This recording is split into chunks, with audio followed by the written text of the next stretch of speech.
ก็เตามาแล้วเด้อรถไฟลาวจีนรถขนส่งโดยสารได้แต่นี้นะ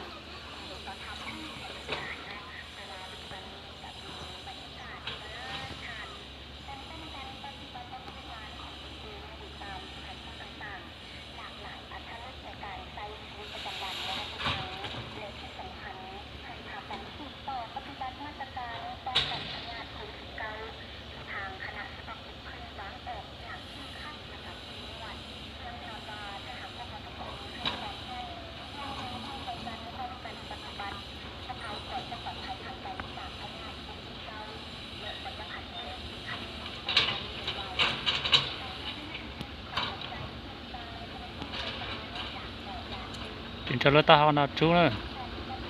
รถจีเชยอย่ารู้ไอ้จูเนอะโอ้หลังก็เตางามหลายเด้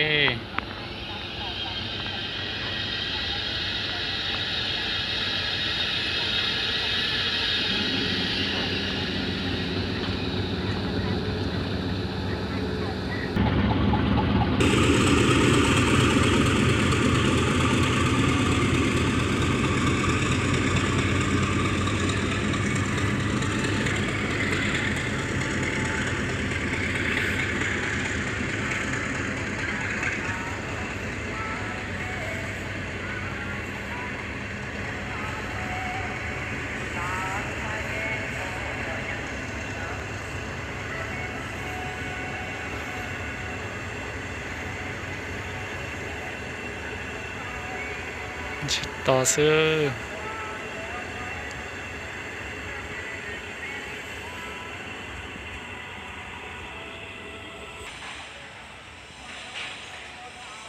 ไปแล้วอนาคตดิต่อใจรถนอนเลย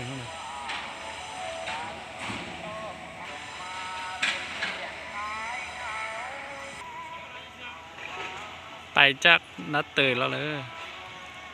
ตอนนัดเตยเราจะไปจอน้ำหมอนาทองเมืองไซไปเมืองงา